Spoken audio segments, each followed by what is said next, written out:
Evening. How you doing, Mr. Turner? I'm going to call this meeting to order, the regular Buena Vista Township meeting, April 22nd, 2019. Roll call, Lisa? Mrs. Kelly? Here. Mr. Martinelli? Here. Mr. Turner? Here. Mr. Williams? Here. Mayor Cirillo? Here. May the record reflect that Mayor Cirillo and Committeeman Turner are joining us via teleconference. Okay, we will stand for a salute to the flag. Pledge allegiance to the flag of the United States of America and to the republic for which it stands, one nation, under God, indivisible, with liberty and justice for all. Thank you.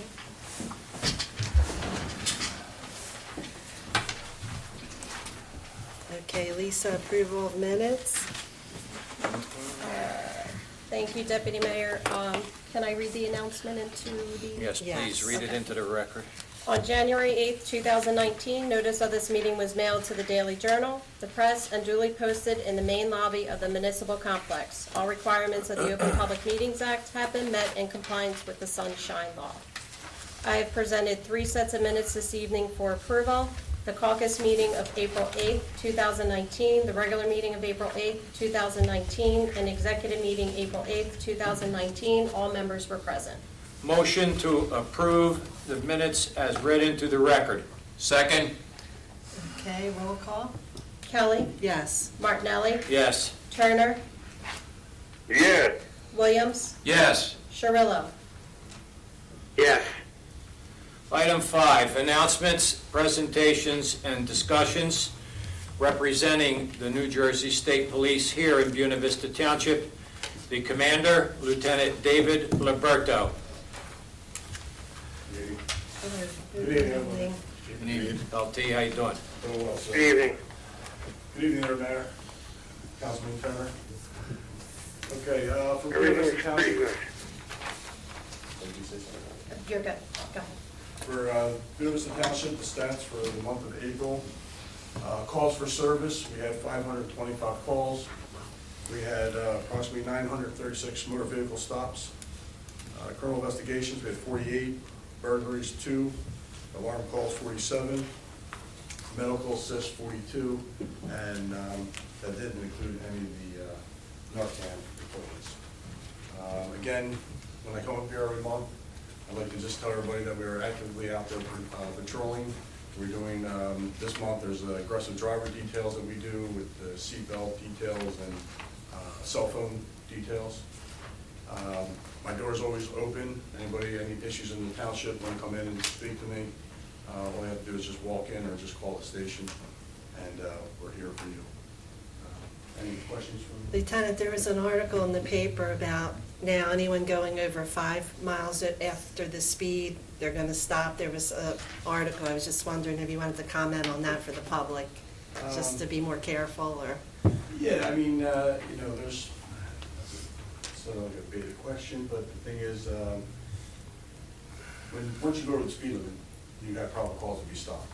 Right. You know, there is discretion, I mean, but everyone, if you just drive safely, follow the law, the signs out there, you can be stopped unless you're gonna get a summons, but it all depends on the situation. But, what you read online, you gotta be careful. I'm also a French model, they say.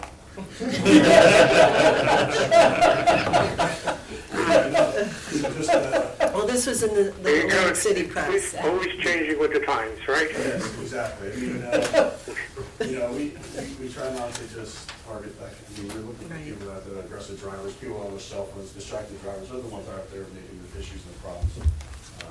That's what we have to worry about, everybody's safety, and that's what that comes down to. Okay. I just wanted the public to be warned in case. And again, I think we had talked before, like if you have someone calls, says Weymouth Road, we had talked about there's some issues out there, students. We put out the traffic signs, the electronic boards saying, then we put those troopers out there, and they do an hour, 2 hours of details out there, our radar detail. And again, they're not out there just to, just write summonses, they're out there to stop. And when they see us out there, it just refreshes, hey, you better slow down to the school, up the road down, stuff like that. The trooper presence does keep the speeders down. It does. It keeps things in check, and we all appreciate you being out there for us. I have a question for the commander. There was an accident here over the weekend on Route 40, and one of our streetlights was destroyed completely down there by Greenbrier and Route 40. Okay. And apparently it involved some kind of chase coming out of Vineland. Do you have any info on that as of yet, or is it under investigation? Well, it's still under investigation. We did get the driver, so it doesn't matter. Insurance will take care of that later. I mean, if it's usually with the troopers. Yeah, well, we just don't like to lose too many of them. It's just how it No, but normally if the trooper's out there and he says, okay, this is a dangerous situation, then they'll call AC Electric out, replace that pole, the light, whatever. Right. But normally they do a nice job of keeping on top of everything that's down. I mean, if it's just one light in that one section, as long as it's not a hazard for that. Thank you. You can contact, the township could just contact AC Electric and say, this light got hit, and then they'll come after, they get probably an accident report, and then go after that driver, but they'll fix the light ahead of time, Okay, good. They should. All right, thank Any you. questions from the public, anybody? Sir? Great job. Thank you. All Thanks right. so much. Have a good Thanks, night. LT. Thank you. Thank you. Okay, representing the Atlantic County Utilities Authority, I'm going to introduce Richard S. Dovey to join us around here at the microphone, and you have someone with you. He can come up as well. Hey, Gary Conover, Director of Solid Waste Operations. Thank you, Committeeman. We have a few props tonight. All right, bring them out.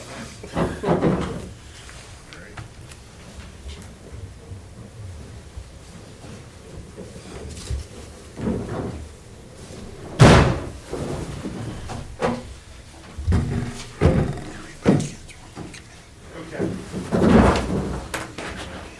This is here for a little historical reference when we start talking about recycling, but I know that your request to come tonight had to do with the changes in the recycling rules, so I'm sort of going to try to set the tone for that. A little history on the ACUA. We began to collect, the mandatory recycling law was passed by the legislature in 1987, passed unanimously.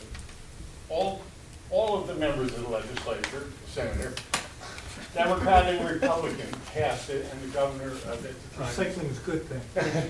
Rick, I would ask you maybe to face the public, because we can hear you, but we want to make sure the public Okay, so can hear in you. 1987, it passed unanimously in the legislature. It's a mandatory recycling law for the entire state. All states, all counties and municipalities had to adopt mandatory ordinances. Vista, along with all the other towns in Atlantic County, did that. It charged the county government with devising a county recycling program, and in our county, the ACUA was appointed by the Board of Freeholders and the county executive to implement recycling, and it was decided that that also would provide recycling service, collection services for the municipalities. That was unique at the time. There's only 3 or 4 other counties that have countywide collection by a county agency, either county government proper or some subset of the county government. So since 1988, 1 year later, the ACUA began the recycling program. At the time, it was what's called dual stream, and you may remember these.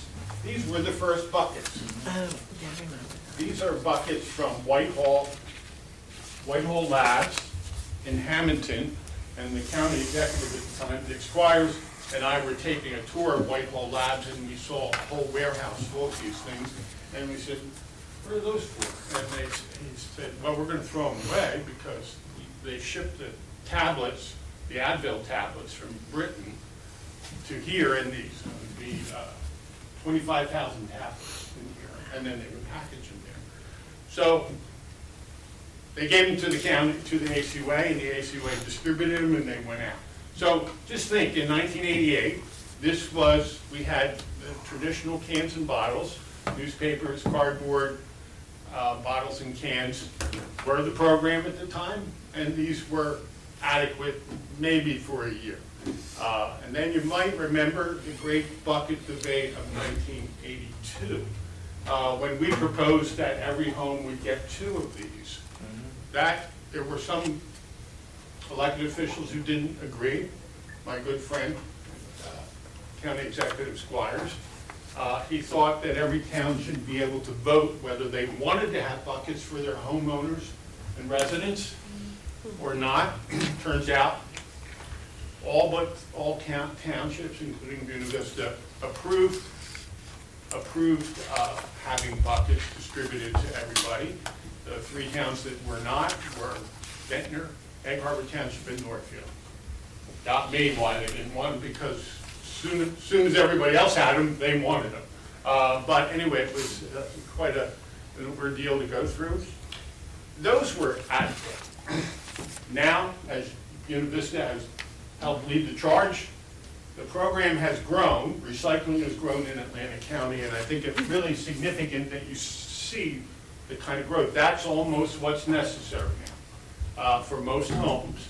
And in some cases, the cart that you purchased and distributed 18 months ago to all your residents, every 2 weeks, you fill that up with recyclables. Okay. So that's a little history. We expanded in '88 to dual stream. The dual stream is a system of where you put, single stream, where you put all your materials in one container. You don't have to separate cans and bottles from paper. Right? That's pretty much been the norm across the country. It's spread over the last 15 years. And what is the big gain there? Obviously, it's easier for people to put everything in. They don't have to separate. They don't have a lot of separate containers. The other advantage is one that you feel, though you may not realize how much you feel, is the cost of collection. Single stream can be picked up by a regular trash truck. Can hold up to 4 times as much as those old recycling trucks. 4 times, 4 drivers, 4 laborers, gas and electric, and more trucks. The cost of collection of single stream is significantly less. You know, we have a contract with you, series of 5-year contracts that we've had over the last 25 years or so. You are charged what it costs to collect in Buena Vista. And Folsom is charged what it costs to collect from all the homes and businesses there and the like size. So there's not like a formula per home, because it costs more to come from Egg Harbor Township to Buena Vista than it does to go to Egg Harbor Township. So the truck traffic, the mileage and so forth. So that's a big advantage to the taxpayer. The cost of collection of recyclables, which is charged to the towns and then to the taxpayers, the property taxpayers, is less for single stream. So now let's bring us up to current. So we've had single stream for about 10 years. The recycling commodities, so the recycling is collected, comes to our recycling center, and up until about 8 years ago, we operated the recycling center. It was dual stream before it was single stream. And we had to market the material, own staff into the recycling markets and so forth. We had our own employees.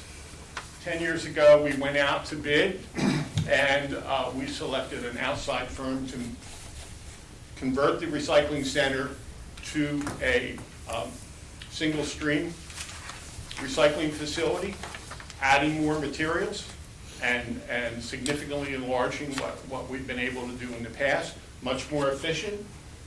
It's their employees operate it, and we bring the material to them and we share in the revenue. When I say we, the ACUA and our customers, the municipalities. So we don't get all of the revenue from the sale of commodities, never had, but they run their own business. The material is sorted into approximately 10 or 12 different commodities, different levels of plastic, kinds of plastic, different paper, cans and bottles, and different metals.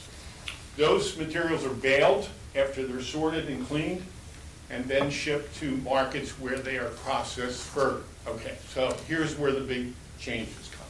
For the last 20 years or so,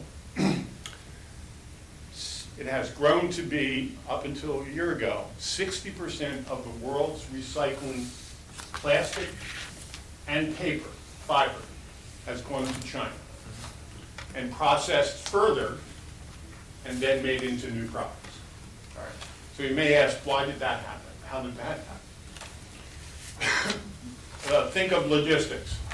Simple as this. All of these ships with containers full of products made in China were coming to North America and to Europe with products that have been manufactured in China. And then they were going back empty. Those containers, some smart entrepreneurs in China said, why don't we fill that up with those recycling markets, those commodities, and we'll ship it back, and it's commerce both ways. We'll process it further, and we'll make it into new products that we'll ship back again. That was fine until about 4 years ago. China it's not a democracy. They decided they no longer wanted the world's recycling to be sent to them, and they sent up a warning. They let the world know that they were serious about this, and that starting at the beginning of January 1st of 2018, they were no longer going to accept any recycling commodities that had more contamination than 0.1%, less than 1%. Come on. So those bales will not be accepted with less than 1%, 0.5% of contamination.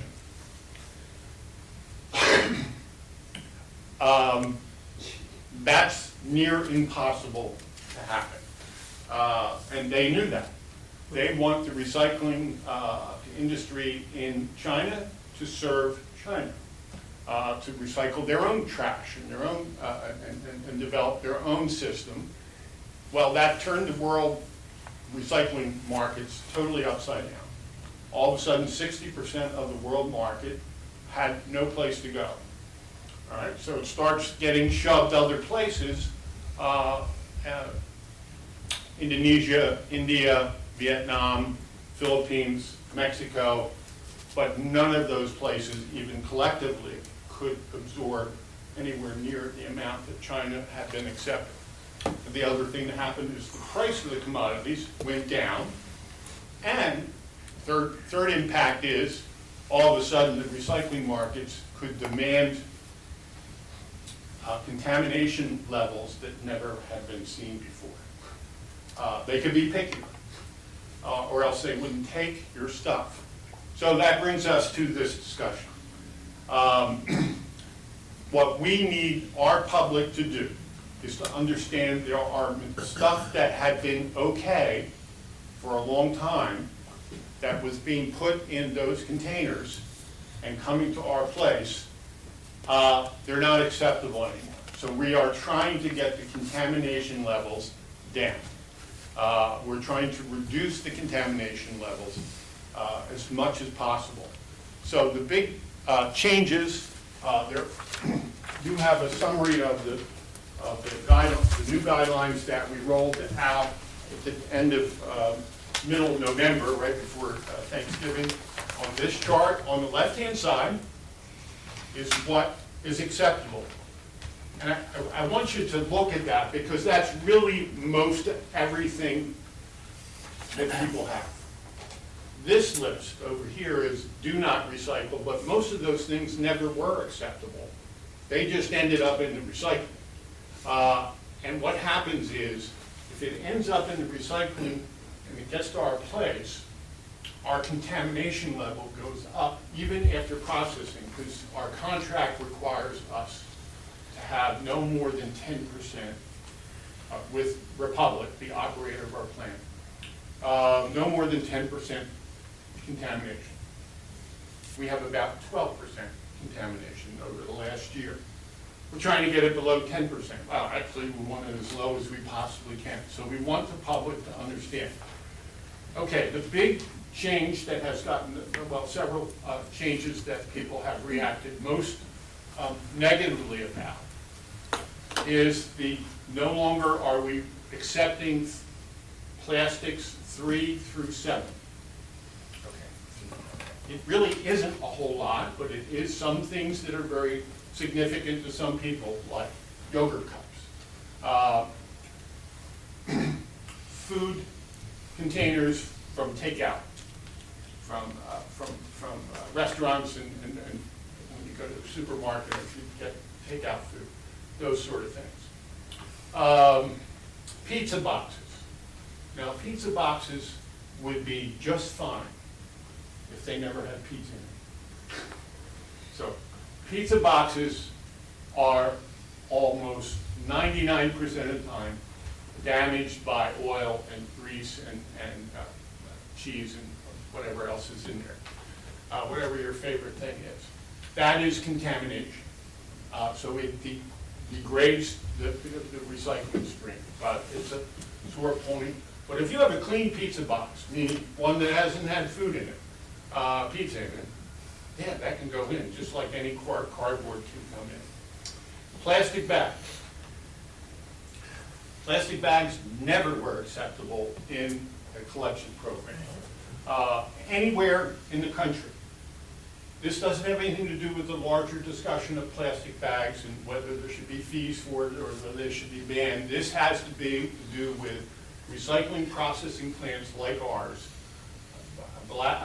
Plastic bags gum up the works. The machinery has to be turned off 2 or 3 times a day. We have always not taken plastic bags. If you go there today, there's tons of plastic bags. People put their recycling, we give them containers, and they put their recycling in a plastic bag in the container. The plastic bag is a litter issue, but mostly it's a problem at the recycling center. Now, the most appropriate way to deal with plastic bags is at a higher level than municipal government. It's the legislator level, state legislature, or federal. There are countries that have banned plastic bags. The European Union has banned single-use plastic bags. The state of California has. New York State has. I think at least one other state has. I mean, it can happen if that's what the plastic. But having one town with a ShopRite, like Summers Point, have one set of rules, and the next one in Ventnor have a different set of rules, and another one in Egg Harbor Township have a different set. It's really difficult for the stores to figure out how to operate. So that's just my comment about plastic bags are recyclable. So they are recyclable when you take them to the grocery store. Almost every grocery store has a place where you can take plastic bags. Plastic bags are recyclable, and they are made into new products, but they need to be separate from the rest of the recycling stream. We have plastic bags at my home. We use it for kitty litter. We use it for garbage, all going in the trash, and now most recently we have a granddaughter. Now it's for poopy diapers. So there is a use for it. So that's not single use. That's a double use. You know. So and then it's used in the trash. It's okay to go in the trash when you're using it in a different way. I'm just trying to paint the picture. Shredded paper is another. You have to be at our recycling plant to understand shredded paper just falls through the machinery and becomes a contaminant.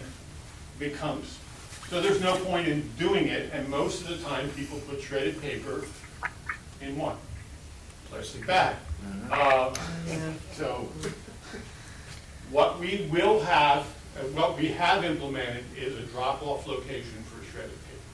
So for banks and large commercial facilities, anybody has data information that needs to be shredded, and there's a whole lot of it these days, it comes to us. It comes to us separate, comes to the recycling delivered, but not collected residentially or commercial by our commercial collection. No caps, same issue.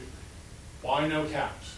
The caps, when they go through the machinery, the caps all fall off and fall through, and they become contamination. So don't put it on, rinse it out, get the food or liquid out, and caps, so we're saying no caps.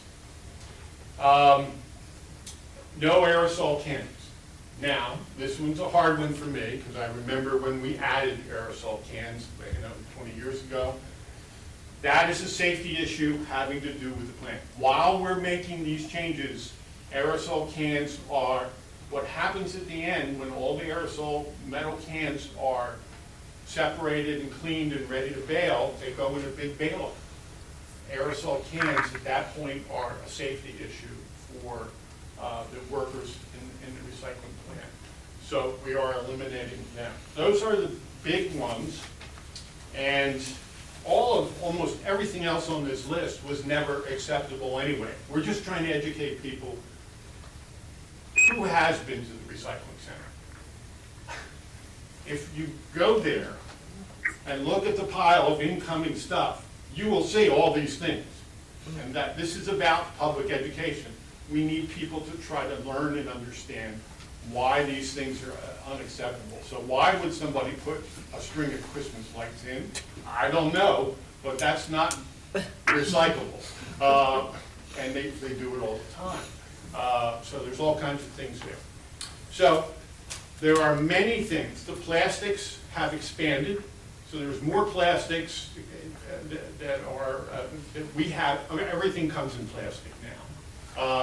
Whereas when we started with those little buckets, most, think of a mayonnaise jar. They were in glass. Now they're in plastic. Peanut butter, same thing. Everything comes in plastic. More, and pretty soon beer will come in plastic.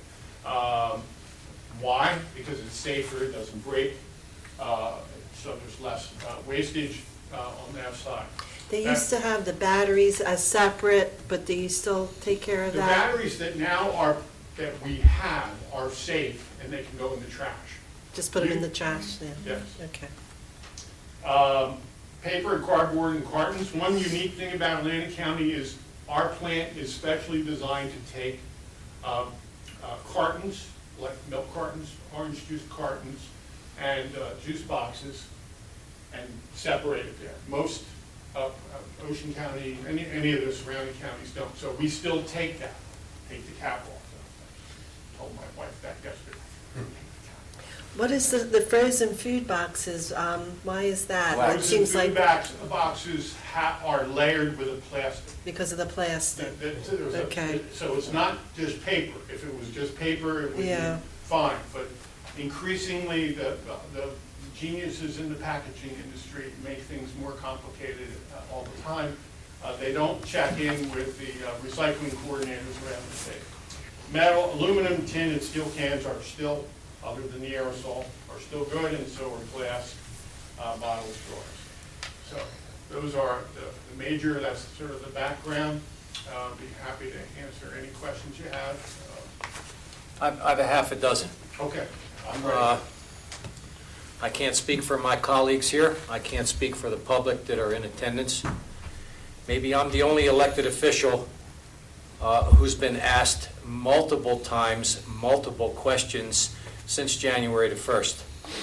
I'm also an elected official who happens to live right around the corner from a whole series of house wells that are contaminated. Why they're contaminated, I'm not going to go into that. I know that there are other wells in the villages throughout Buena Vista Township that are contaminated.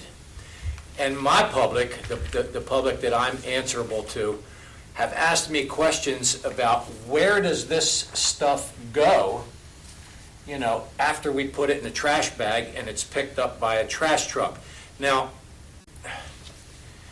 I'm no expert when it comes to what you folks do, and I want to make something perfectly clear. I'm very, very happy with your contract with Buena Vista Township. I like everything that you do. I like that your folks are on time. I like that they pick up what gets spilled. I like that a lot. But how do I answer the voting taxpayer, where does this stuff go? Is this stuff going in the ground? It goes to our double-lined sanitary landfill. So, if it goes in the recycling cart, it is taken out and it goes in the trash and is deposited in our landfill. So, the landfill that takes Atlantic County's waste is a double-lined, meaning it has 2 bathtubs underneath of it. I've tried to go online and figure out what you folks have done there to protect the groundwater system. So You need to talk about that a little bit more. Sure. So the ground, if you remember the old dumps in landfills. Yes. Buena Vista Yeah, having very one- well, very well. Actually, several been here. There used to be 55 dumps in Atlantic County. Mm-hmm. Now there's 1 sanitary landfill. We've had Price's Pits, we had Pinelands Park, we had all kinds of trouble spots. And the groundwater had been polluted. In the late 1970s, the legislature and the state government passed, actually the federal government passed a federal landfill standard.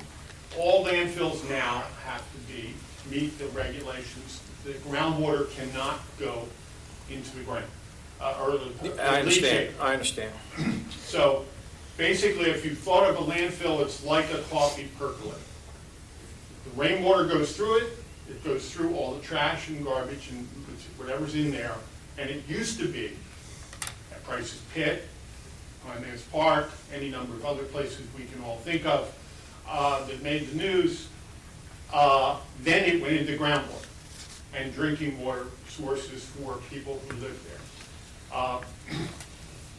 What was required is that basically these bathtubs, and ours is like a Right. double bathtub with a drain or a series of drains in it, and that's drained off. It goes through the county sewer system, utility authority sewer system, and is treated at our wastewater treatment plant. That's called leachate. It's mixed with the rest of the sewage and it's treated there before it goes back into the environment. Now, you folks obviously monitor, or you have a report card for how municipalities are doing with this new standard. And I don't care about the other municipalities, I care about ours. How is Buena Vista Township doing in terms of meeting these mandates? And do you have data that you could provide us with? Yes. He gave it out. I know, And I and didn't. so when you invited us to come, we updated the information 2 ways. Well, I know you provided me with information, but that camera out there Yeah, needs to hear that data. I understand the data, but the public needs to hear it. So Are we doing what we're supposed to be doing? Yes. Okay. And the expectation that you had when you authorized the purchase of the carts, that you would increase the amount of recycling coming from the residents of Buena Vista Township, and therefore reducing the amount of trash, which the township taxpayers also have to pay for a tipping fee. That has happened. So this first chart, when I say the first chart, the one that says before and after carts, it shows you residential trash in orange, showing 2013 to 16, since when we started collecting trash for you. And then to the point in time where the carts were, for recycling carts were distributed, and you can see that the tip fees and the tonnage has gone down. Right. So that's actually as this region has been growing out of the recession. You know, the bad, you know, triple tsunami that we had of casinos closing, the casinos closing, the Hurricane Sandy, and the recession. You put those three things together, we've been through a lot collectively. And then you can also see the amount of residential recycling has increased over that period of time. 6%, 6.3%. So that's significant. So every ton that does not, it goes into recycling, the right kind of stuff that goes into recycling, reduces the tip fee that the municipality, that Buena Vista pays. So success, that was what was anticipated, that is what has happened, and you guys have done, and your residents have done a good job. The next chart shows what has happened since November when we announced these changes. So there was no set deadline, but we started educating the public in November. And you can see that the amount of residential trash has continued to decline of what's been charged when it's compared to the same months the previous year. All right? And then the amount of recycling, even with the quote new rules, has increased. So we're, you know, just think of the Amazon effect. There's more, we have, in my house, we have more cardboard than we ever had because more stuff comes on the front porch in the, you know, in the afternoon when you get home. There's more cardboard, there's more packaging than ever before at the home. And so that's another success. These are real measures of what has happened in Buena Vista Township, not only since November, but going back to 18 months. So. Rick, could I ask you a question? Sure, Mayor. On the stats that we get from you every year that show our recycling tonnage amounts, Yes. I've always been mystified after we got the containers and after we had a pretty good educational program for the people in the township to follow the rules. We have it on our websites, and you help us every year with sending out the cards of what can be recycled and not. Just as an extra reminder, the numbers seem to still be stagnant in the amount of growth that there is when you get to the point where you're looking at some of these goals that have been set to, you know, recycle vast amounts of recycling. And it always seems to me that we're still got quite a ways to go. Well, Usually like 22%, we'll see that figure. That's the last figure I remember, which I always thought, wow, doesn't sound like we're doing that well. Well, that's Mayor, first of all, you don't have the chart in front of you, but actually is the chart that shows that since the recycling carts were deployed in Buena Vista 18 months ago, the amount of trash collected from your home, from your residence, has decreased. And your tip fee has actually, over that period of time, reduced almost $15,000 over that. That's about a 3.41% reduction. I will give you a larger picture. As I discussed just a few minutes ago, the economy is slowly improving here, so the amount of trash is almost like a measure of economic activity.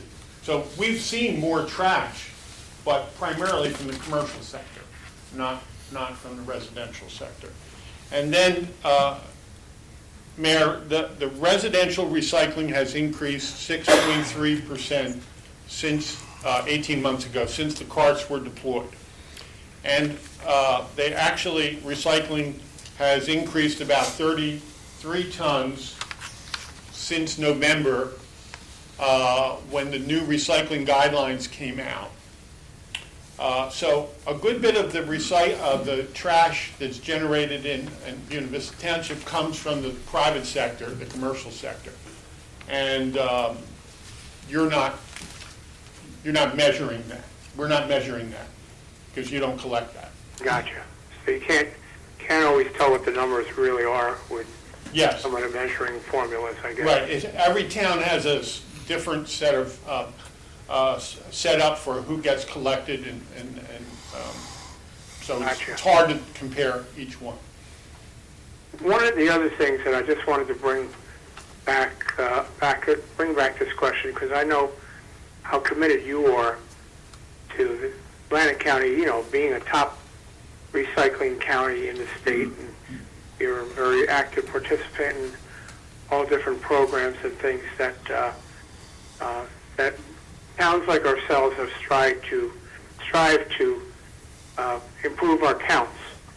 And one of the areas, and I know this program is one you've been a pioneer in that department, has been in the being able to have a very active, sustainable New Jersey program. And even though we're a small town, in the sense of the bigger scheme out there, we have always tried, and so far I believe we've won on 3 different occasions. One of the bronze and one of the silver, medallions to show our active participation. But what I've noticed more so happening, and we're in a process right now with our environmental commission and our green team, it's becoming harder to maintain the levels that Sustainable Jersey has, because it seems as you're getting better, it gets harder to get the points. And Yes. for the Yes. certain project you've built a foundation with, it's taken away. And I wanted to mention, because we've known each other for a long, long time, that I'd like to see the ACUA try to help some of the smaller towns in trying to maintain goals which are extremely difficult to meet. Or the entire point scheme has been, thrown off from what it was a year before, or the year or the year before that. So I just wanted to bring that up, and I'm asking for help on that. If there is ways that, there's only so many creative ideas one little town can do, and we try to use the examples and everything, but I just feel like we're sliding down a real sloped peak to try to keep the numbers going good. Well, I appreciate your observation and suggestion.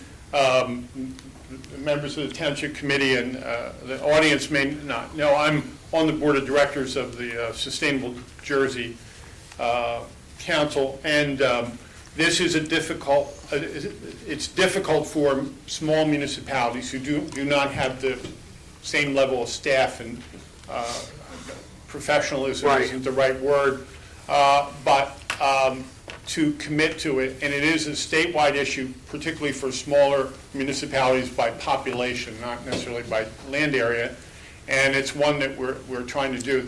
One of the initiatives is creating the Cape May and Atlantic Hub, which the ACOA actually is the sponsor of, is where all of the green teams and environmental commissions in the 2 counties get together and kind of share each other and help each other move forward. That is one way. And so we'll reach out to your environmental commission, green team, to make sure that the folks that are involved in it know that they are welcome and that it's an effective way. They can learn from what happens in other municipalities. And some of the initiatives. I just hope that you could, make a rule that works for a lot more people than a lot less people, as they're actually trying to, like we got our bronze medal one year just to get it up to the silver medal. It was like, it's going through torture. I know. So I just serve on keep us on the thoughts on that, or we'll do that. share any ideas with you as well. Okay. Yeah, Rick, what he's specifically saying was we were counting on 50 points for our lighting, and that was taken out, and it was like, wow, that's what we were counting on. So that was one specific thing they just I recently mean, we've gone almost 100% But green lighting in all our street lights, in our buildings, in our athletic field. We're not all the way there yet, but I just hate to see us make a huge dollar commitment to something that the container is empty the next time we come around for it. Yeah, Okay, well, I'll make sure that the staff of the Sustainable Jersey is reaching out, and will reach out also from the Atlantic Cape May. We have people here that are very familiar. We have John Williams on our committee that's on the part of the Green Team and the Sustainable Jersey, and our Township Clerk, now Administrator, Lisa Tilton, and many of the other people that are on those environmental related committees do have working knowledge of the township. And so it may be sometime where in one of the off seasons or wherever we could have a little jam session and do some mind work to give people a few more ideas. We'll do that. Okay, good suggestion. Thank you, Rick. You're welcome. all right, thank you so much for coming. Wait, I'm not done yet. I'm not done yet.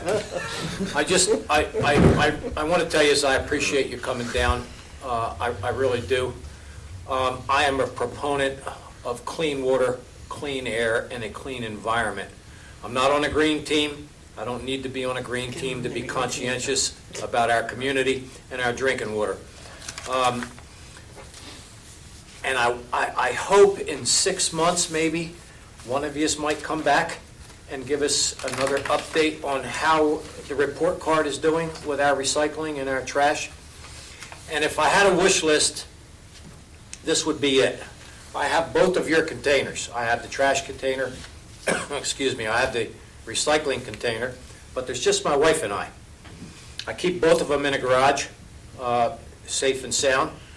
I just wish they were half again as smaller, because we don't generate that much recyclables and we don't generate that much trash. And if it were possible to have smaller containers, more applicable to our situation, that would be a nice thing. But once again, I appreciate you coming. Thank you very much. Okay, you're welcome. Thank you. Thank you, gentlemen. You're welcome. Rick, while you're packing up, I have a quick question. Sure. What happens to metal and glass? Does that get recycled domestically, or is it still shipped to a foreign entity? Most glass and metal is processed in the United States.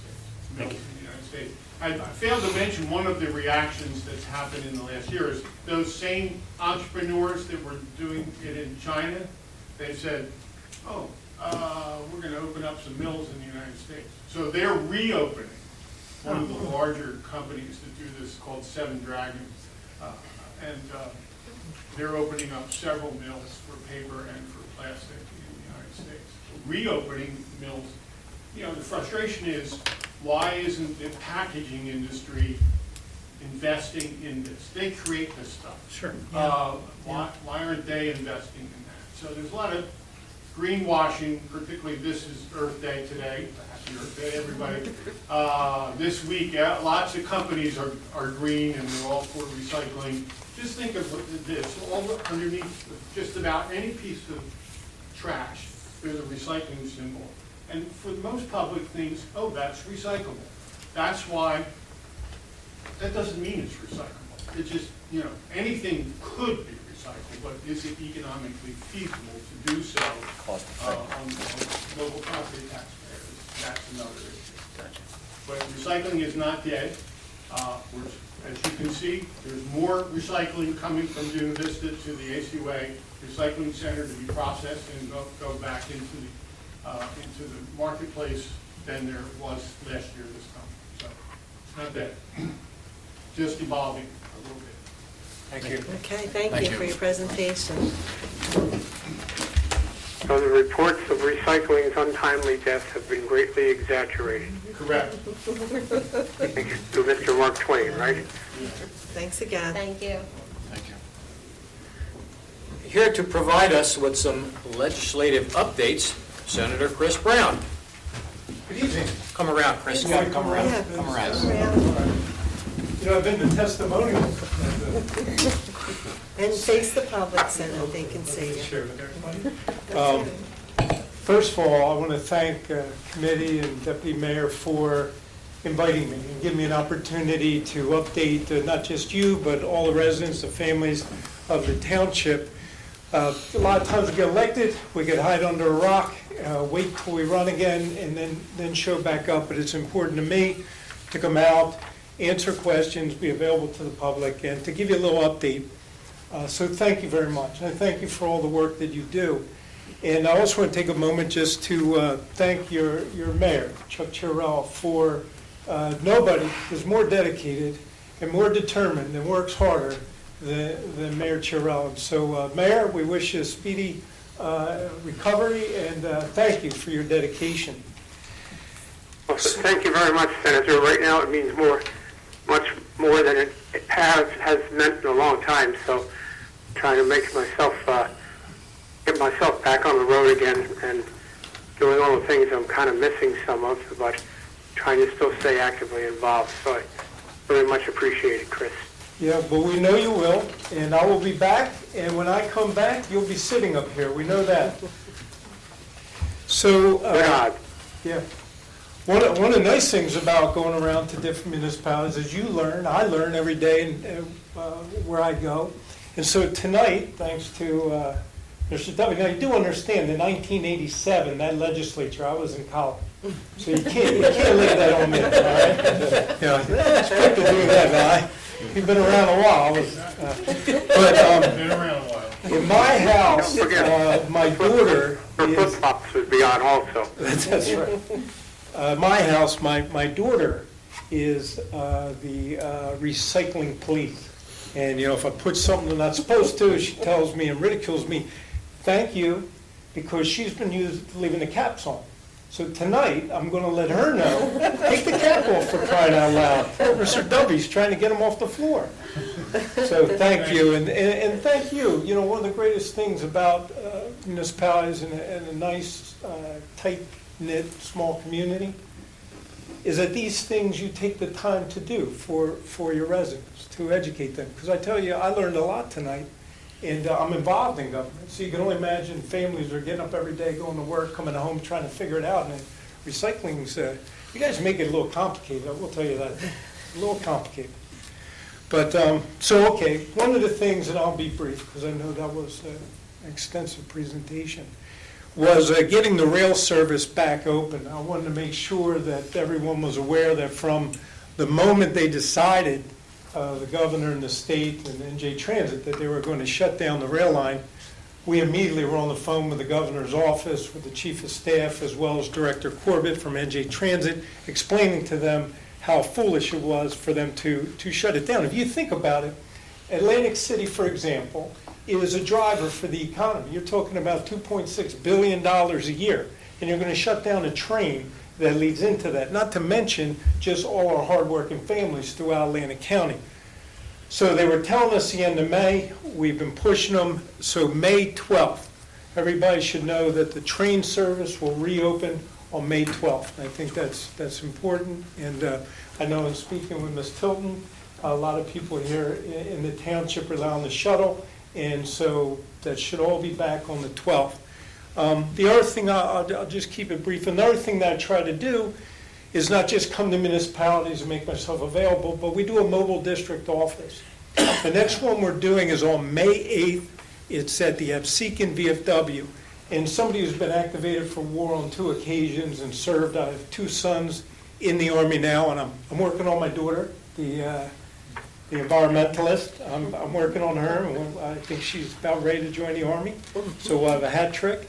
But with that being near and dear, we're able to bring people down from the state VFW, and they're going to service our veterans. So not only are we there to answer any questions you may have, but we're also bringing representatives down so you can get your veteran's ID card, you can make sure you sign up for the health benefits, you can make sure that you're a member enlisted on the rolls.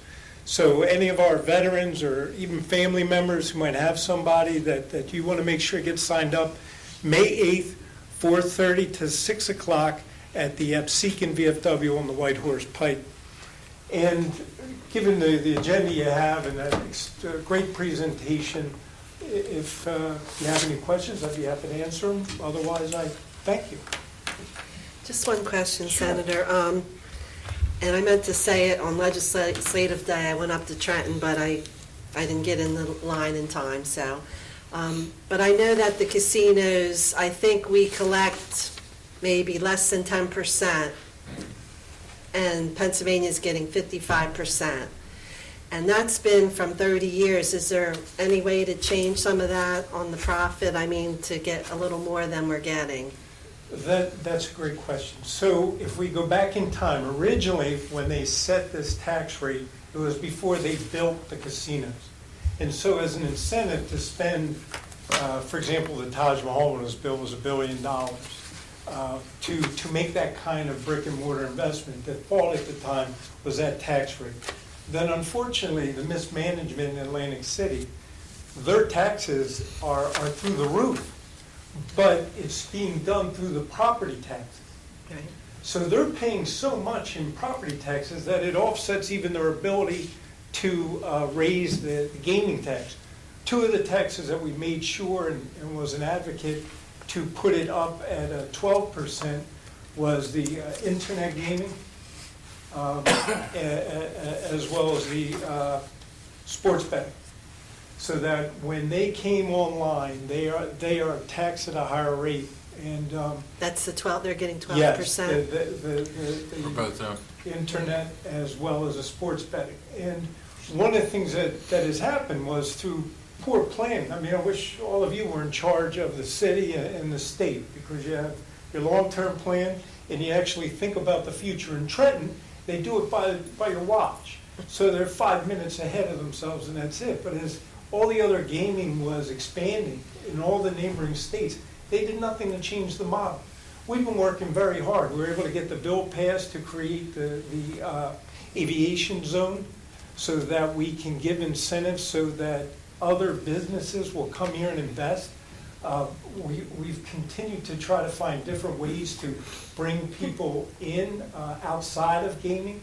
And that's really what we really have to do long-term, because the competition is not getting less from the surrounding states, it's improving.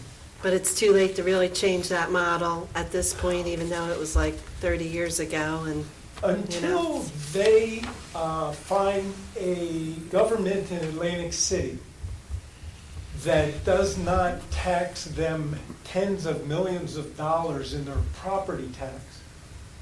So they pay comparatively lower gaming tax, correct, but their property taxes are astounding. And so to find a way to get the city to run itself more efficiently and to come in line with the rest of the county, that would provide us the opportunity perhaps to bring one down and bring the other up. But paying what is fair is important, and it's something that you have to always look at. And, get it well, right. thanks, Chris. I often Yeah. wondered when I saw, especially Pennsylvania getting 55%, I said, oh my God, even if we got 15 or something, it would be a big help to the state. I But don't disagree, but remember now, the state's a big abyss, and they take the money and then it disappears. Another thing we're trying to do, for example, in the township, your municipal taxes on the properties owned by the energy companies, whether it's electric or gas, those taxes initially were collected by the municipality, and that's your property, that's where it is, and you kept it. Then the state came along. Franchise taxes. Franchise check. Oh, Then when yeah. the state came along and said, well, for all those utility franchise taxes, to make it simple, we'll just collect them and the utilities send them to us. Well, they never sent the money back.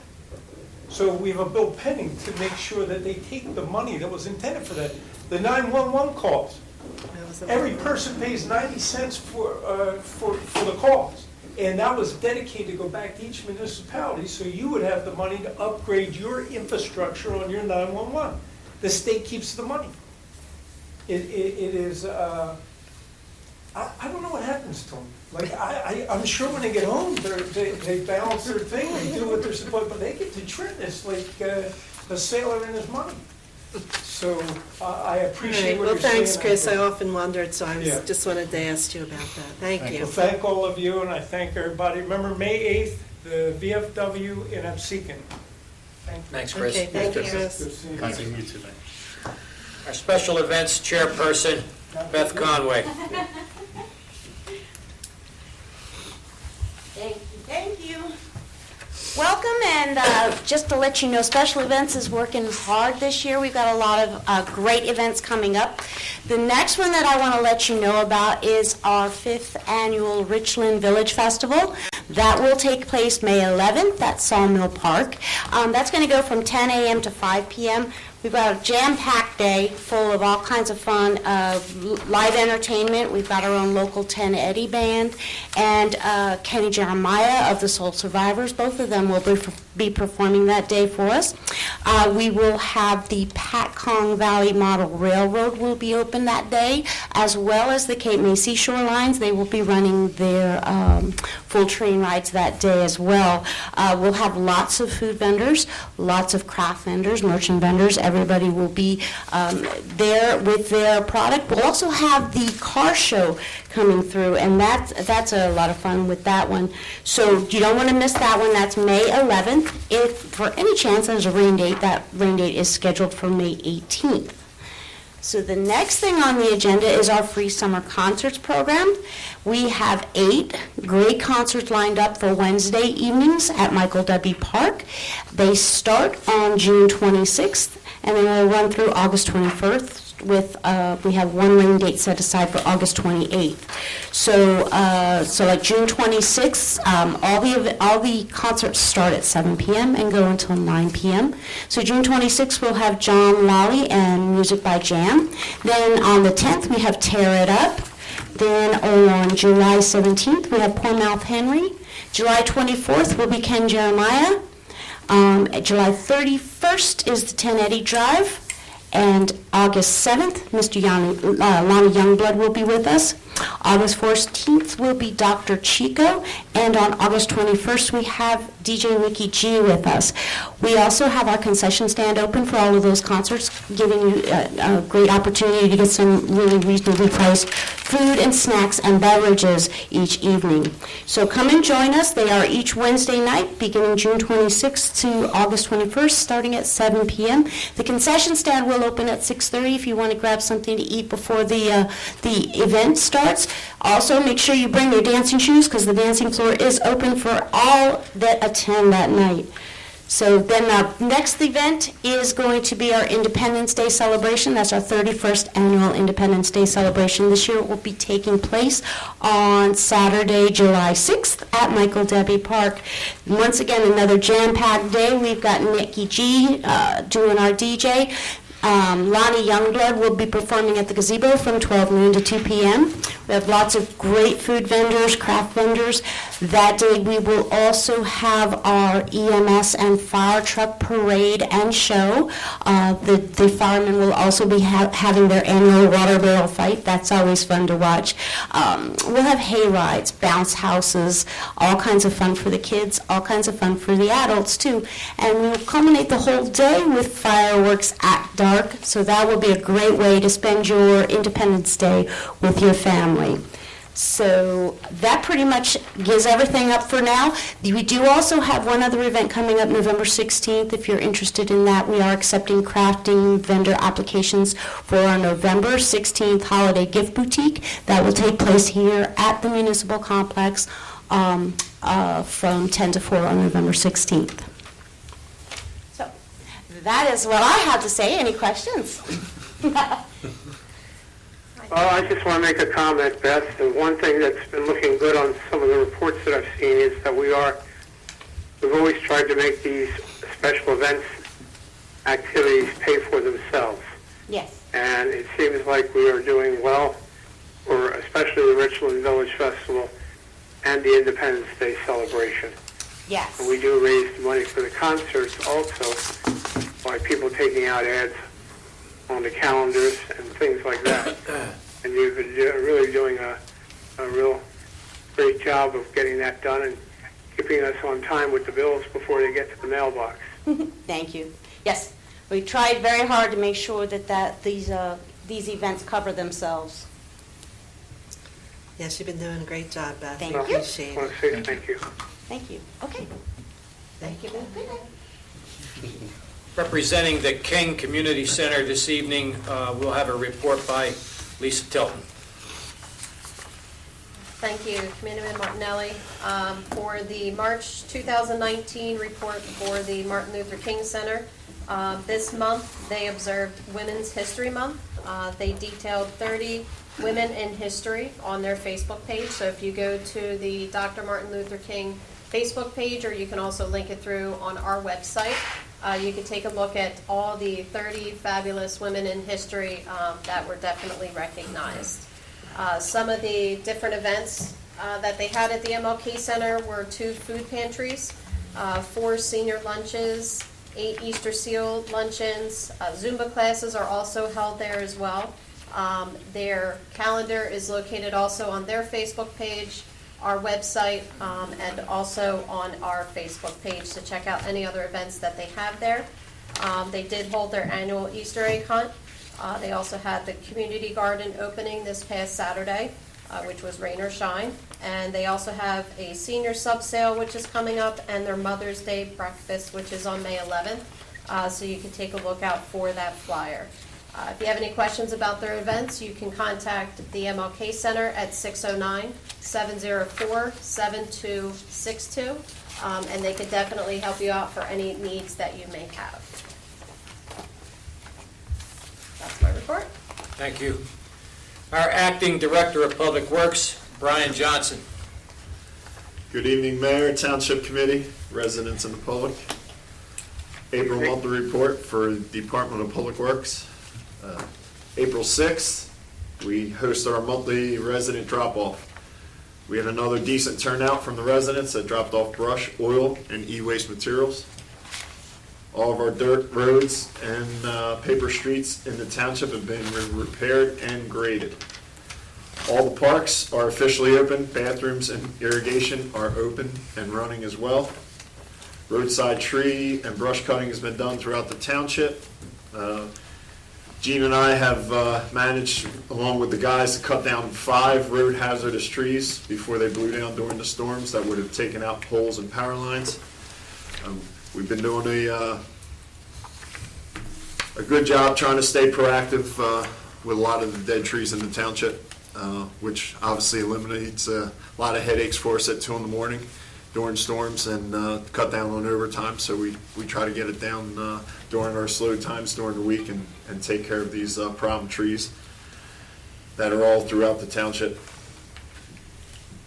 All yard waste and brush have been picked up or chipped on our designated Fridays. We'll also complete our spring leaf collection program this month. Went very well. The guys worked very hard. Of course, we had all the rain throughout the year, and then the time we pick up leaves, it was the driest time possible, which I can tell you, if anything in being mulch leaves, dry mulch leaves, with the dust and the stuff that was hid in the piles, we definitely had our hands full. I'd like to remind some of the residents, please do not hide brush, children's toys, lawn equipment, anything in your leaf piles, because it's causing problems for us during our leaf collection program. It's causing a lot of damage to our leaf vac. So we try to do our best to investigate the piles before we get there. You know, we use the rake handles and stuff to go through the piles and make sure there's nothing there. But once we're into it, it's kind of tough to stop it when something arises at the last minute. So, but we've been doing our best to try to eliminate those piles. So I want the residents to be aware, if we do pass your house, 9 times out of 10 it's because you have too much brush or you have debris in your leaf piles, and that's the reason we're not picking it up. And let's see, we completed a few small projects and repairs and upgrades to the township town hall and other township-owned buildings during the month. And that concludes my department report. Brian, you want to go over when they should call the ACUA and the yard waste and that type of thing? I think people are confused with that. Okay. Like for next year, or what do you? Yeah, I'm not sure your question, Teresa, I'm sorry. Oh, because you were saying the ACUA picks up the yard waste, and Yes. then sometimes they don't know, they think you're picking it up, and then Yes. they miss, and so you have to call them, but Yes, that's correct. Okay, I understand your question now, I apologize. The designated areas, and the biggest one being Collins Lakes, is I've been getting a lot of calls from residents yelling at us why we're not picking up their yard waste, and obviously the ACUA is contracted to pick up the yard waste in Collins Lakes. The yard waste has to be marked in cans.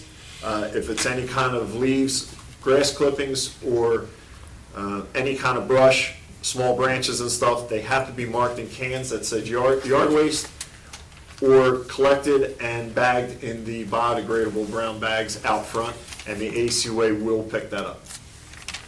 To make that clear for the okay, for the I think residents it's in the lake. confusing, because they'll call, Yes. and then you'll say, oh, they didn't pick it up, and then you have to call them. Right, that's correct. When they can call directly, and it would be probably faster. Yeah, absolutely. Okay, thank you, Brian. Yep, no problem. And that does conclude my department report. Any questions, concerns, or comments from mayor or council? No, I think you've been doing a good job, Great. and we appreciate that. Thanks.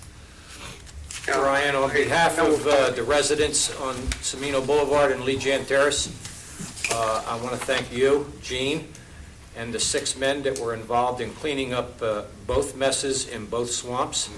Thank you very much. I appreciate it. Yep, you're welcome. Chuck, you have something you want to say? No, I was just saying that we are working towards finally kicking off the Public Works building updates for the updated addition to the building, which, is Dave in tonight? Yes. Yes. It's part of Okay. his report, I His think. report is next. You want to wait till you get to your report. I just want to see what we have new on that. Dave has helped us with a number of other projects which are finally getting wrapped up this evening. When we get to the resolutions part, we are replacing our badly beaten up road grader, and in that particular situation, they're a very expensive piece of equipment, but we have a lot of dirt roads, and I know that they have been doing as much as humanly possible with the Public Works Department to keep up with them, but, I think within the next few weeks, we'll have not a new grader, we will have a 2008 grader to take the place of the 2086, or no, 1986 grader. And that will help some of the back roads and things get done a little more efficiently. And the other part is, with the rain that we've had this year, the amount of water that's been out there is beyond our wildest dreams. And very, very soon we'll be going to repairing the septic system at the Township Public Works, at the Township Hall building, which this year we got overflowed out of business. First time I remember seeing anything like that in a lot of decades that have gone by. So, Brian, we're trying to get to some of your wishes on the list, and we also have a bucket truck that we have obtained used, and it was a good value, and it can help us work towards more safety in public works. You may notice now that some of the vehicles in the Public Works Department are now brighter and flashing more for the safety of our men and the other drivers on all the miles of township roads that we have when we're doing repairs. and I think a really fine job has been done with that as well with Brian and his team, including Gene, and you know, a lot of times people don't get to see all the effort that goes into the work, but it's there, and we're much more on the plus and positive side of things than we were for many years. Okay, thanks, Mayor. So you gave your report sooner, and we'll go to Dave then, so Dave can give his report. No problem. I'll give Dave all my 5-6 minutes back, too. We can have that. Thank you, Mayor. Just a couple of things. The Mike Debbie Park, like the mayor indicated, the township is going for a green initiative, and we replaced all the field lighting at the park's baseball, softball, and football fields. That project is now 100% complete. It was completed by Janie Electric, and we're ready for the season. The next thing on my list was the 2017 local road program. That's been finished and closed out. Jerry and Sons Excavating was the contractor. That was Don Road and Line Street. You'll see on the bills report there's a final payment to them, and that is a $267.56 change order reduction for that project. We also, it's been a year now since it's been completed, so we do not have to hold a maintenance bond on that either. The Public Works Building, we've been working with USDA. We just got a round of review comments. We're working on that at our office. They don't seem to be a big deal. We believe that we can have this wrapped up and approved by USDA by May 8th. That's when our individual reviewer is going on vacation, so there's a push to get that done before she leaves. I'm confident that we can get that done. 2018 local road program. This was a township-sponsored road program. That is now 95% complete. Washington Avenue, Lorraine Avenue, West Jersey Avenue, Railroad Boulevard, portions of Main Avenue, portions of Millville Avenue, portions of Canes Mill Road, and 6th Road have all been repaved. The only thing left to do is some shoulder work and some driveway aprons on a few of those select streets, and that should be done within the next week. And some lines, are they going to do lines? We'll do line striping is also on that list. Thank you, Very Teresa. good. Back in September, we put in a grant on behalf of the municipality to the New Jersey Department of Transportation. Towards the end of March, we received notice that our grant was approved. The township received an allocation of $290,000 for the repaving of Chestnut Avenue. This will be a multi-year, multi-phase project like Weymouth Malaga Road, but the first $290,000 we'll put into action, and we'll get that first section paved this paving season. Our crews, that's our goal. Our crews will be surveying out there, so when you're on Chestnut Avenue, be careful of the guys in the orange vests. And that was good news. How many phases would you think Chestnut would I take? think 3 phases right About now, but I 3. need to see how far phase 1 will go before we finalize that, but I think it's going to be 3 years. Okay. And the one for Weymouth Road, that took, what, 6 phases, right, or 5? 6. 6, yeah. Yeah, so to get Chestnut done in 3 phases would be dramatic. Yep, I agree. So, like the mayor talked about, the grader, we put bid specifications out. We received a quote back that the township committee can act on tonight if they see fit. It was for a 2008 John Deere 670D grader from a company called Foley Equipment in Wichita, Kansas. It's a $68,000 bid on a machine that originally sold for about $240,000. Lastly, I want to report, it's not on my list, but we received quotes for the municipal building septic. We solicited from 6 companies. We had 2 respondents. One was Seashore Associated Mechanical with a bid price of $69,920. And the second bid was from Sands Alone Excavating in the amount of $39,875. That's on for resolutions later on this evening. And that's the highlights of my report. Thanks, Dave. I think Arawak did a very good job, especially on Canesville Road. I think it was done like in 2 days, which seemed very quick. So They I'm happy did about a that. really top-notch job. State Police helped us out on 6th Road. They provided traffic control for us, and that was much appreciated. Very good. Thank you. Thanks, Dave. Mayor Cirillo, do you have anything else to report?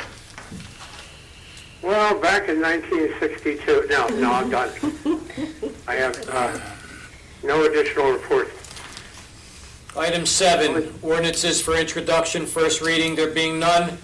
I'll move on to item 8, ordinances for public hearing, second reading, 75-2019, ordinance repealing sections 74-22 through 74-26 of the Township Code. On this ordinance, I will defer to Lisa Tilton. Thank you, Committeeman Martinelli. This ordinance is at the help of the engineer to pick up some items within our code that conflicted when we did our master plan update to our development regulations. This is just repealing a couple sections out of our animal section now that we moved some of that over into the land use section. This just cleans up the ordinance and repeals those sections in the animal section, so that way it makes it a little bit cleaner. So there's no amendments to add anything, it's just repealing to remove.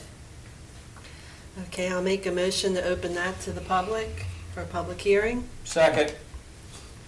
All right, all in favor? Aye. Anyone from the public? Seeing none from the public, make a Motion to motion. close. All right, first, and I'll second that. All in favor? Aye.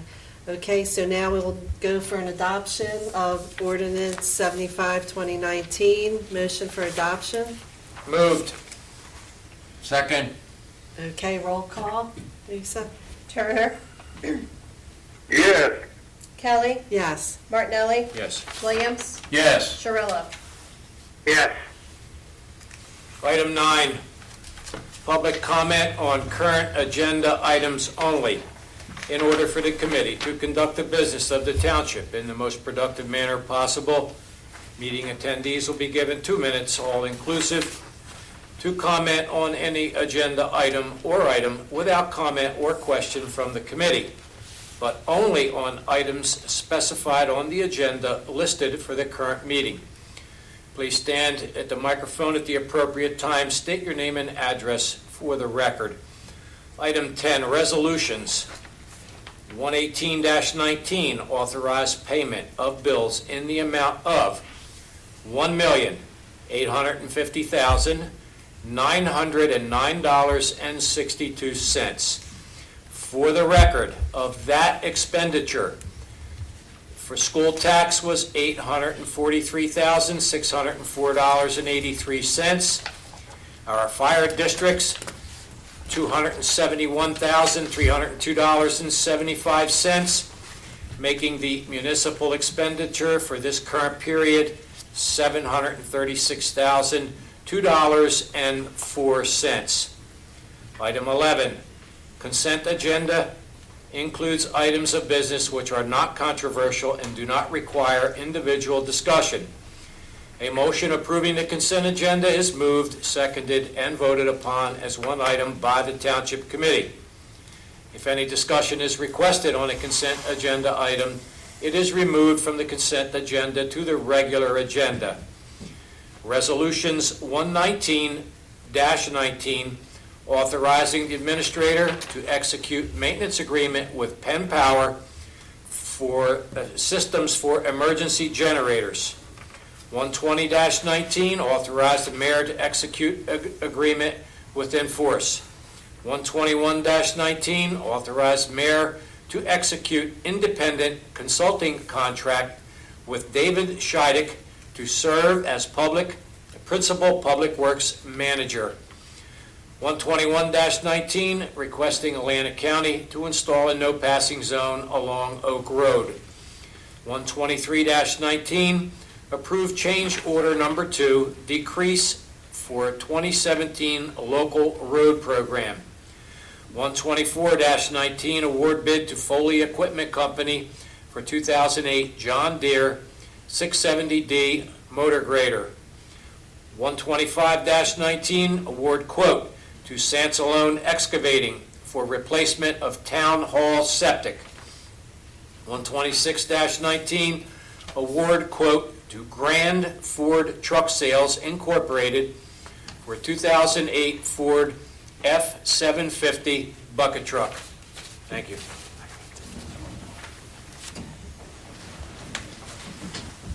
All right, I I guess think we'll everything is pretty we'll open- self-explanatory there. I'm sorry, Mayor, I didn't hear what you said. You're going to open it to the public? Oh, yes. then? I need a motion to What open are to these the items? public. Moved. Second. All in favor? Aye. All right. Seeing no one from the public, they all left. Motion to close. Second. All in favor? Aye. Aye. Okay, next. You want a motion to pay the bills? Yes. And a second? Second. Okay, and roll call vote. Lisa? Kelly, Yes. Martinelli, Yes. Turner, Yes. Williams. Yes. Cirillo. Yes. And thanks for going over them in details for the public, Steve. That is very helpful, You're welcome. knowing where all the money goes. Okay, for the resolutions, we're going to do that as a consent, 119 to 12619. Motion to accept. Second. Okay, roll call, Lisa? Kelly, Yes. Martinelli, Yes. Turner, Yes. Williams, Yes. Cirillo. Yes. Okay. All right, now we're ready for reports. Lisa, do you want to go first with your report? Sure. I will make mine pretty quick. I want to thank the mayor for bringing up one of the projects that we've been working on, myself and Public Works, regarding safety, adding additional LED lights to the Public Works vehicles, including the dump trucks. As they've been on the road, and the back of the dump truck is up, it's hard to see the lights, especially with the guys on the side of the road. So we were able to do that in-house, to do those upgrades with our Public Works employees to be able to do that. So we have just a couple more dump trucks left to go. But with that, we will be able to have upgraded each of our Public Works vehicles with new LED lighting, flashing lighting, yellow lights for that. So I do appreciate mentioning that this evening, Mayor. Been working with the Environmental Commission on our Sustainable Jersey. As the mayor indicated, it is a program that comes out. It's a 3-year cycle for each municipality, that once you have that achievement to be able to either be bronze, silver, or gold, you maintain that for 3 years. Buena Vista Township, this is our Sustainable Jersey year for 2019. We are trying again to achieve for silver. It is pretty hard to do. Some of the incentives and some of the things that you definitely want to be environmentally sensitive at, or encourage the public to do, or even programs that you roll out sometimes could be just slightly costly to the municipality, but it is definitely something that we are trying to achieve for this year, so we should hopefully have an update by the beginning of May. I should know roughly if we will be able to make that silver. But if we're definitely striving to it, I'm working my hardest to get that done. But it's definitely a pleasure working with the Environmental Commission, also over at the MLK, and Public Works. Public Works has been doing an excellent job as well, upgrading the community garden out at the MLK Center by adding rain barrels. We're building a butterfly garden. So that's definitely, the guys have stepped up. They're excited for some of these different projects that they don't normally get to do day in and day out. So it's definitely encouraging for them to be able to step up on some of these projects as well. So that concludes my report. Okay, thanks, Lisa, and we appreciate that you give us an up-to-date report on everything current, and that's very helpful. There's so many things that you're highlighting, the nice things. Thank you. Okay, next, I guess, Steve, do you have a report for tonight? Yes, thank you, Teresa. I'm surprised it wasn't mentioned earlier, but Buena Vista Township lost a 16-year-old in a very, very tragic automobile accident. And along with Committeeman Williams, Committeeman Turner, and myself, we did attend a memorial service at the Abundant Living Church last Saturday. And it's bad enough when Buena Vista Township, loses an adult, but when we lose a child, it's really very sad. And on behalf of myself and my wife, our sincerest condolences to the entire family. And I was amazed at how many young folks attended that memorial service and literally cried their eyes out at the loss of a classmate. And I grieve for them as well. The family is not alone.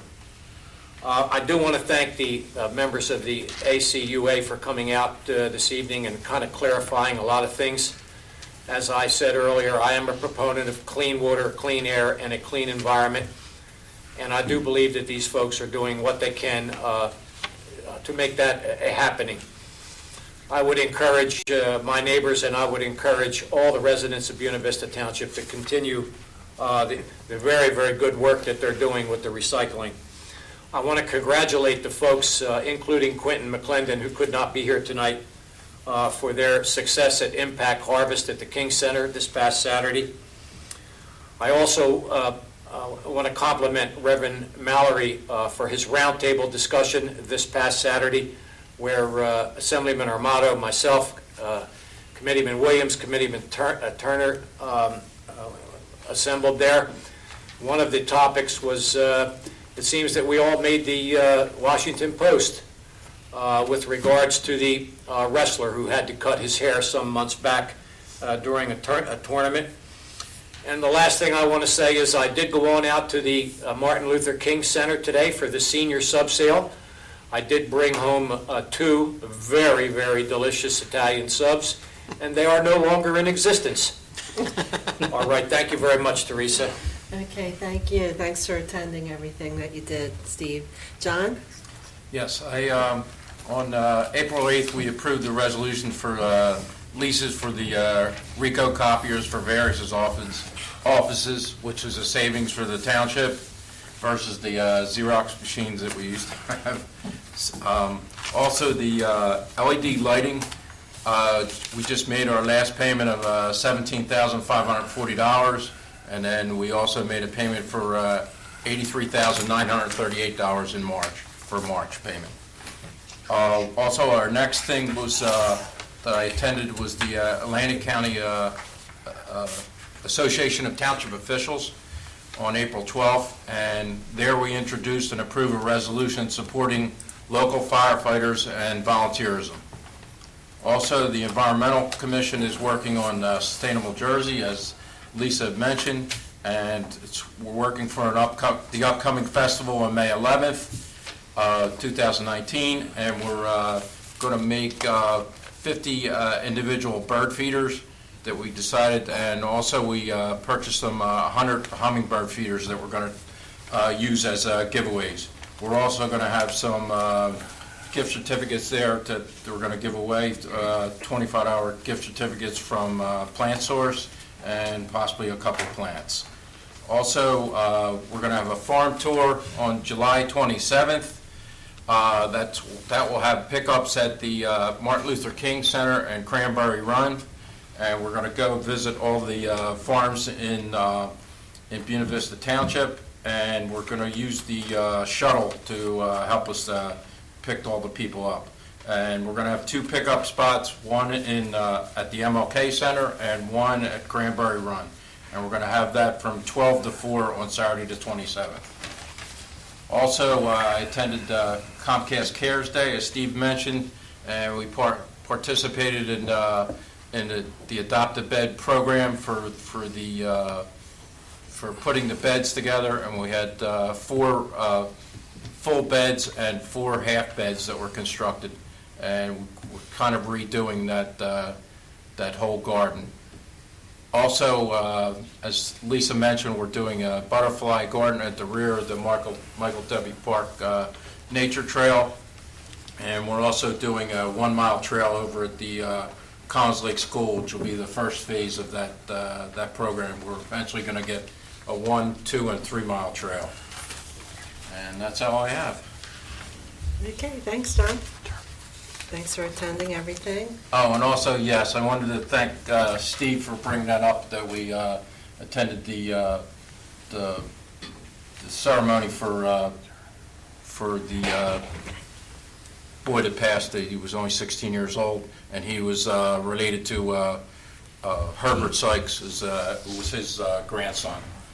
And I also attended a service for John Caselli, who used to own the Buena Vista campground. I attended his service in the morning too, so it was a busy day for services. But yeah, I appreciate you bringing that up, Steve, and I also send out my condolences for the family. Thank you. Yes, we all do. We're very sorry about that. Mr. Turner, did you want to give a report? Yes, I do. Good evening, everyone. I attended the candlelight vigil on the Thursday before Lionel Gibbs' funeral, and it was like a church service. It was very nice. It was out underneath the veranda at the King Center, and it must have been 350 people there. It was a very good thing, and it was, like I said, people were very well behaved. It was like a service. I attended that for Mr. Gibbs. And also, a good friend of mine, Debbie Bauer, she lives on 9th Street in Newtonville. She always supported this township 100%. And I used to work with her, and she passed away April 6th. And will be sorely missed because she really was a good proponent of Buena Vista Township. And lastly, our Public Works Director is still going to get his certification. And I have to reiterate, that's why we're paying Mr. Shaddick the $1,000 a month until he gets his cert. We're a town over 7,000 people, so we have to have a certified Public Works Director.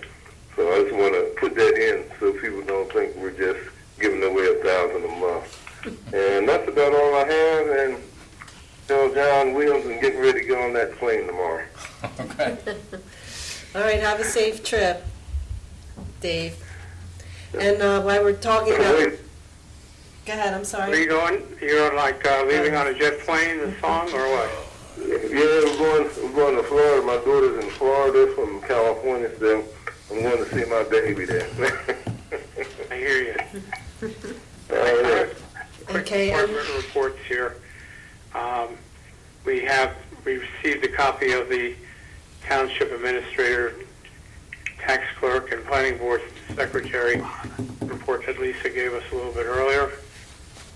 Our tax collections for the month of April are up compared to last year. We have a report from our tax assessor, Bernadette Leonardi. We have a drop-off center report, and we have a Buena Vista Public Works April monthly report. And then we have a zoning report from Rick Bracchiello, our zoning officer. And it's an extensive amount of projects that he is working on in the courts. Which, you know, when the rules just get to a certain point, you got to try to protect everybody's interests. Also a report from Quentin, which was already mentioned, for his absence this evening. Dave gave his report publicly, and the last one here is the Animal Control Officer's report to the Township Committee for the month of April. Actually, I think it covers it covers March and some of April. And it's just a wide variety of different investigations and follow-ups that they did. And that's all I've got for tonight. Okay, thank you, Mayor. Okay, Thank you, Teresa. I also attended the Atlantic County Association of Township Officials, which John has mentioned, and also the Mayor's Association meetings. And I went to Legislative Day in Trenton. Senator Sweeney there had a roundtable on pension and benefit reform, education reform at the administrative level, county and municipal government reform and shared services, state and local government tax structure, and leveraging assets to stabilize the pension system. These were basically the topics, and he has been going around to the different counties. He was at Atlantic County recently, and I didn't go because I had already heard him in Trenton. I don't know, did anybody else get a chance to go to that? Okay, so one of the big topics now is reducing the administration of the education system. We have over 666 educational parties, and that's more than we have municipalities. So a lot of people are, upset, but they really want everything to be reduced administratively. So they are doing that by reducing the income, and so it sort of forces you to do that, to do some regionalization and consolidation. So that is ongoing discussion with all the Atlantic County folks. And I know Weymouth and Estelle Manor, who use Buena as a regional school, are still looking at what other options they have, because they have their own superintendent at the grammar school level. So it's, we hope that they will consider Buena. If not, Buena may have to consider something else themselves, because we will have reduced aid if they leave us too. So these are some of the future things that is a concern for all of us. And they are pretty much the highlights of everything, and other things are mentioned. So I think just one more announcement for the Historic Friendship Church. They're having their 211th anniversary service at the Historic Friendship Church, Sunday, May 5th at 3 p.m., and that's Weymouth and Friendship Roads in Landisville, right next to the Buena Regional High School. So they don't have services that often, but they do invite the public, whoever wants to come. And I think that's all I have, so I'll wish everyone a good night and ask for a motion to adjourn. Public comment. Oh, I'm sorry. We'll have to open to the public, even though no public's here, we'll do it just in case. Have a Hard to motion. explain. A motion to open to the public, Motion. and I'll second it. All in favor? Aye. Aye. Why don't we All have right. Mr. Martinelli read the Yes, rules? Mr. Martinelli, could you read the rules to the public? Public comment, item 14. The committee welcomes participation of interested organizations and individuals during regular caucus workshop and special meetings. However, in order to conduct the business of the township in the most productive manner possible, attendees will be given 4 minutes all-inclusive, including all dialogue, questions, and responses from both the speaker and the committee for the designated public portion of the meeting. There may be no transference of a speaker's time to other attendees. Please stand at the appropriate time, state your name and address for the record. Thank you. Okay, and seeing no public, I'll ask for a motion to close. Motion to open to the public? So moved. Seeing no Second. public, motion to close? Second. All in favor? Aye. Aye. I have one more announcement I'd like to make on behalf of the East Vineland Volunteer Fire Company. They are having a beef and beer at 5 Points Inn upstairs, Friday, April the 26th, from 6 to 10. And there are 8 of us from Township who will be in attendance. And I just want to give a shout out to the firefighters. Thank you. And I just want to wish the family of Nancy Lynn our condolences. She has also just recently passed away, and she used to be very involved, and we wish her family and send our sympathy. And one more, free service for the elderly and disabled. And I'm going to leave this for Lisa to put on our website. Contact Cape Atlantic makes free daily phone calls to check in on the well-being of anyone living alone. So they have volunteers through a grant that will call if you live alone or you know someone that does, especially the elderly. They will call and check on them for you. So another good program, and they received a grant to do this. So I will leave this for Lisa to put on the website. Absolutely. And that's all I have, so we'll go for a motion to adjourn. Motion to adjourn? Second? All in favor? Aye. Okay, good night, and see you next Good night, month. everybody. All right, thanks for calling in. All right.